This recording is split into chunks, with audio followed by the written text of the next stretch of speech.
국제 원자력 사고 등급 7단계에 해당되는 사고입니다. 최악의 방사능 누출 사고였습니다.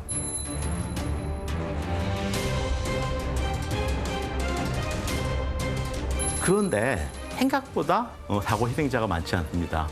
유럽에서는 공포로 인해서 10만 건 이상의 낙태를 했다고 합니다. 그게 불행한 일이죠.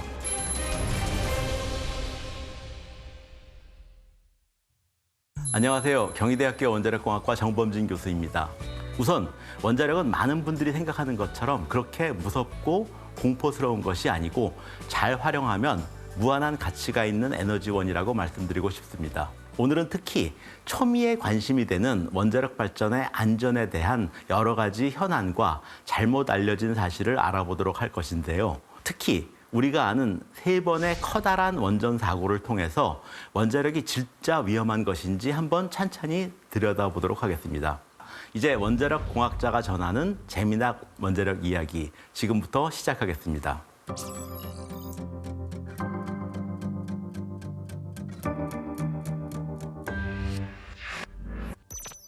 우리가 가장 잘 아는 원전 사고 하면 뭐가 제일 먼저 떠오르시나요?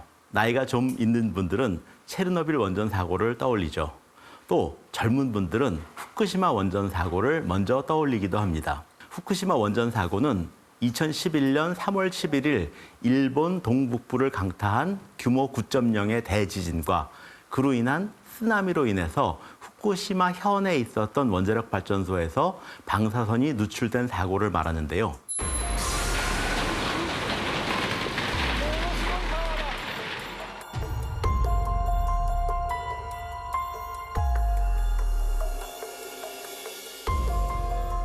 제가 가장 많은 질문을 받는 것이기도 합니다. 과연 후쿠시마 원전에서 방사능 오염수를 바다로 방출하는 것이 위험하지 않나요? 저는 과학자로서 위험하지 않다고 말씀드립니다. 후쿠시마 원전에서 나오는 오염수가 위험하지 않다는 건 이해가 잘 안 가는데요. 네. 오염수가 발생하는 원인에 대해서 먼저 생각해 보겠습니다. 후쿠시마 원전의 하부에는 원자력 발전소 사고 때 발생했던 해결료 조각들이 많이 있습니다. 여기서는 방사능도 나오고 열도 방출되고 있습니다. 또 그 지하 구조물이 지하 수맥과도 연결되어 있습니다. 그래서 방사성 물질이 오염된 물이 발생하면 이것이 지하 수맥으로 빠져나가지 않도록 해야 됩니다. 그렇기 때문에 지하 수의 수위를 지하 수맥보다 낮게 유지합니다. 그렇게 되면 발생된 오염수가 바깥으로 빠져나가는 것이 아니라 외부의 지하수가 안으로 들어오도록 하는 것이죠. 우리 병원에서 말하는 그 음압병동과 유사한 것입니다. 이렇게 해서 발생한 후쿠시마 방사성 오염수는 알프스라는 필터로 걸러서 탱크에 보관됩니다. 필터에 삼중수소는 걸러지지 않죠. 왜냐하면 물하고 똑같기 때문에. 그러면 대부분의 방사성 물질은 걸러집니다. 그래서 우리는 오염수라고 부르지 않고 처리수라고 부릅니다. 한번 처리된 물입니다. 일본 정부와 도쿄전력의 발표에 따르면 후쿠시마에서 저장되고 있는 물의 70%가 배출 기준인 6만 베크렐 퍼 리터 이하입니다. 우리나라 배출 기준은 이제 4만 베크렐 퍼 리터입니다. 6만, 4만, 그럼 굉장히 큰 숫자로 여겨지시죠. 호주의 음용수 기준이 6만 베크렐 퍼 리터입니다. 그렇기 때문에 우리 음용수와 비슷한 수준의 물이 저장되고 있다, 이렇게 보시면 되고요. 이것들을 그대로 방출하는 것이 아니라 1,500 베크렐 퍼 리터로 희석해서 방출하는 것이 계획입니다. 요즘 논란이 많이 되고 있는 삼중수소는 과연 어떤 건지 궁금합니다. 삼중수소는 자연계에 존재하는 3가지 수소 가운데 하나입니다. 보통 우리가 잘 아는 수소가 있고요. 그다음에 중수소가 있고 삼중수소가 있습니다. 수소는 양성자가 1개, 그리고 중성자는 없고요. 중수소는 양성자 1개, 중성자 1개가 들어가 있는 것입니다. 중수소는 안정한 물질입니다. 그런데 삼중수소는 양성자 1개, 중성자 2개가 들어있는 가장 무거운 수소인데 이 삼중수소는 방사성 동위원소입니다. 방사성 동위원소이기 때문에 우리가 먹거나 흡입할 때는 위험할 수가 있습니다. 위험할 수도 있다고 말씀하셨는데요. 그러면 그 양이 어느 정도 돼야 되는 건가요?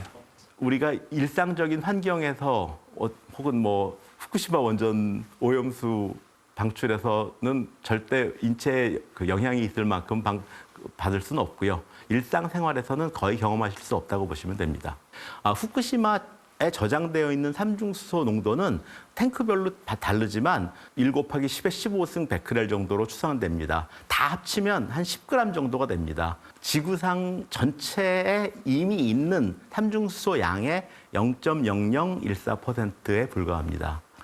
제가 말씀드리고 싶은 것은 후쿠시마 처리수는 위험 요소가 이미 걸러져 있기 때문에 안전하다. 그리고 크게 걱정할 필요가 없다 하는 것입니다. 또 세슘의 경우에도 알프스라는 필터를 2번 통과한 세슘의 총량은 4 곱하기 10의 11승 베크렐 정도입니다. 이것은 2011년에 후쿠시마 사고가 직접 났을 때 마구 방류했던 세슘 양의 0.003%에서 0.005%에 불과합니다. 이 그림은 해양 방사능의 규모를 나타냅니다.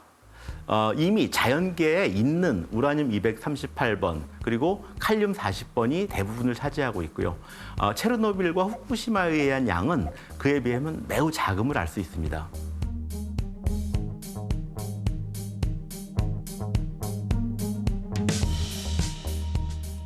교수님, 그 후쿠시마에서 방사능 물질이 유출됐을 때 미국 서부 해안까지 갔다는 얘기들이 많이 있었어요. 그 부분은 사실입니까? 그런 말도 있었고 우리나라에서도 방사능 물질이 왔다 이런 말도 있었는데 1조분의 1 정도로 희석돼서 온 겁니다. 우리나라에. 그러면 그것을 왔다라고 봐야 되느냐 오지 않았다라고 봐야 되느냐에 대한 논란이 있는데요. 과학적인 입장에서 볼 때는 그것들이 인체에 유의미한 수준으로 오면 온 것이지만 유의미한 수준이 아닌 거라면 오지 않은 것입니다.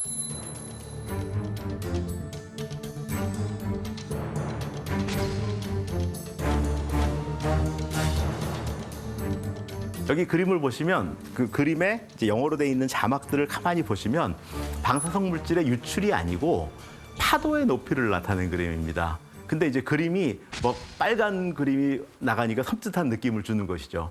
그리고 이제 그 다음 그림은 후쿠시마 원전 사고가 났을 때 일본 전역이 방사능으로 오염됐다. 뭐 이런 주장을 이제 하는 세슘 오염 추정도입니다. 이 그림은 동경대학교 그 하야나 루고 교수가 계산해서 논문으로 게재했던 것입니다.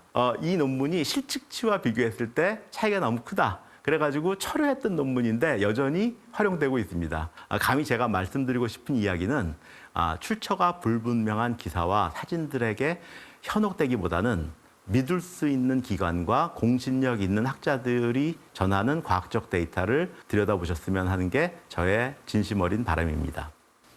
사람들이 그 원전 사고에 대해서 두려움을 갖게 된 첫 번째 사건이 체르노빌 원전 사건일 겁니다. 그 원전 사건에 대해서 좀 설명을 해 주십시오. 체르노빌 원전 사고는 1986년도 4월 26일에 일어났습니다. 우크라이나 키우 북쪽, 그 벨라루스 접경 지역에 위치한 체르노빌 지역에서 원자력 발전소가 있었는데요. 1, 2, 3, 4호기 중에서 4호기 원자로가 폭발한 사고입니다.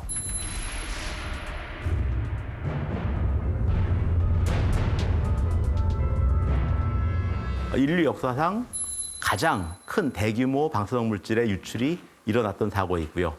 국제 원자력 사고 등급 7단계에 해당되는 사고입니다. 최악의 방사능 유출 사고였습니다. 가장 문제는 그 방사성 물질이 국경을 넘어서 다른 나라까지 전파되었던 것입니다. 많은 분들이 아시다시피 지역 주민들은 타 지역으로 이주되었고요. 그런데 생각보다 사고 희생자가 많지 않습니다. 사고 초기에 화재 진압 때문에 28명이 사망하셨고요. 갑상샘암 등으로 15명이 사망했습니다.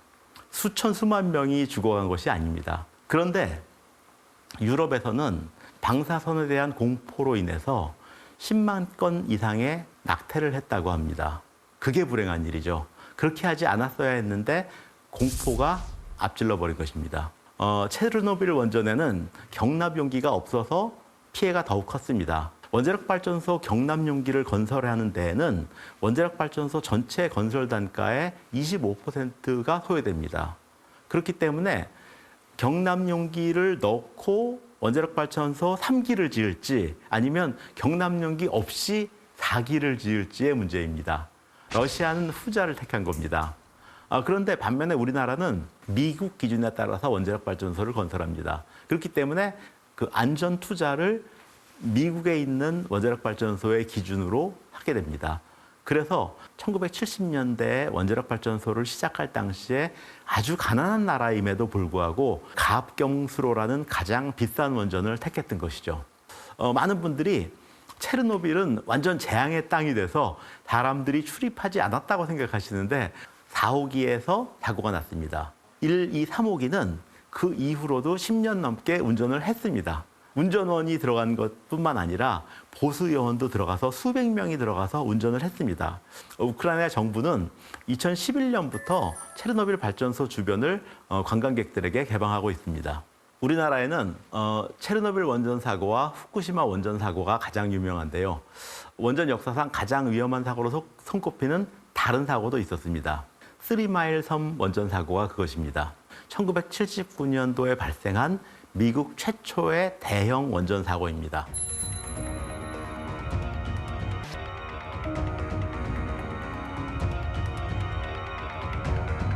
이후로도 여러 겹의 방호 시스템이 제대로 작동을 하지 못하면서 결국 원자로심의 절반이 녹아내리는 용융 상태가 발생했습니다. 미국 원전 역사상 최악의 사고였지만 원자로 경납 용기가 있었기 때문에 또 그것이 밀폐성을 유지했기 때문에 방사성 물질이 외부로 유출되지는 않았습니다. 당연히 인명피해도 발생하지 않았습니다. 하지만 원자력 발전소는 못 쓰게 되었습니다. 그 결과 10억 달러의 경제적 손실을 입었고 또 반핵 운동이 확산되는 계기가 되기도 하였습니다. 하지만 미국은 이런 원전 사고가 있음에도 불구하고 원전 93기를 가동하는 원전 강국입니다. 미국 전체 전력의 20%가 원자력 발전으로 생산됩니다.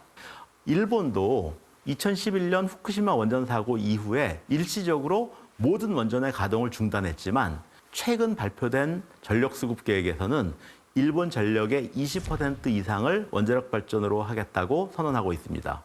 러시아도 체르노빌 원전 사고를 경험했지만 여전히 원자력을 이용하고 있습니다. 세 건의 원전 사고를 통해서 우리는 여러 가지 교훈을 얻게 됩니다. TMI 2호기 사고가 나면서 원자로심이 녹을 수 있다는 사실이 밝혀졌고 그때부터 원자력 발전소 중대 사고에 대한 연구를 시작했고요. TMI 후속 조치를 만들어서 동일한 사고가 발생하지 않도록 하고 있습니다. 원자력 발전소에서 사고가 발생해서 알람이 울리게 되면 운전원이 정신을 못 차리는 경우가 있습니다. 그래서 운전원에 도움을 주기 위해서 가장 중요하고 시급한 알람이 하나씩만 울리도록 한다거나 그다음에 운전원이 오판을 할 경우에 막을 수 있는 조치, 그다음에 장치들 이런 것들이 덧붙여졌습니다. 체르노빌 원전 사고의 경우에는 원전 사고의 결과가 국경을 넘어갈 수 있다는 것이 확인되었습니다. 국제원자력기구는 원자력 안전협약이라는 걸 만들어서 국가 간의 사고, 원자력 상황에 대한 정보도 공유하고 지적도 할 수 있도록 보안 체계를 만들었습니다. 이것이 체르노빌 원전 사고 이후에 보완한 것이고요. 후쿠시마 원전 사고는 키워드가 자연재해입니다. 우리나라도 후쿠시마 원전 사고 이후 후속 대책을 만들어서 약 1조 원의 안전성 보강 작업을 했습니다. 예컨대 발전소를 둘러싼 차수벽의 높이를 더 높였고요. 그래서 바닷물이 못 들어오게 했고요. 또 하나는 원자력 발전소가 정전되는 경우에도 전기가 있어야지만 냉각이 가능하기 때문에 이동형 발전 차량을 도입하기도 했고요. 그렇기 때문에 원자력 세계에서는 한 번 발생한 사고와 동일한 사고는 다시 일어나지 않는다라고 말씀드릴 수 있겠습니다. 교수님, 그 사용 후 핵 연료나 핵 폐기물에 대한 우려도 좀 큰 상황인데요. 그 부분은 어떻게 지금 진행되고 있습니까? 네. 사용 후 핵 연료는 원자력 발전의 필연적인 결과죠. 원자력 발전을 하게 되면 연료가 들어가고 폐기물이 나오는 것은 당연한 것입니다. 그게 이제 크게 우려할 것이 아니라고 생각하는 이유는 다른 발전원을 이용한 거에 비해서 양이 매우 적습니다. 동일한 질량의 연료를 써서 100만 배의 에너지를 얻기 때문에 폐기물도 그만큼 작습니다. 두 번째로는 방사선 폐기물은 일반 폐기물과 달라서 시간이 지나면 방사선이 약화됩니다. 일반 폐기물은 쓰레기 매립장 같은 데 가보면 환경과의 상호작용을 하죠. 그래서 냄새가 나오거나 침출수가 나오거나 이런 과정을 통해서 자연물이 되어갑니다.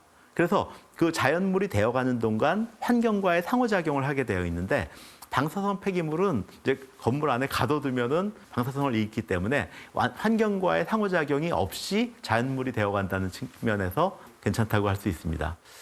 세 번째로는 다른 발전원과 달리 사용 후 해결료나 이런 방사성 폐기물을 위해서 비용을 적립하고 있습니다. 원자력 발전 단가의 25% 정도를 방사성 폐기물 처리, 그다음에 차후 원전 해체를 위해서 비용으로 적립하고 있습니다.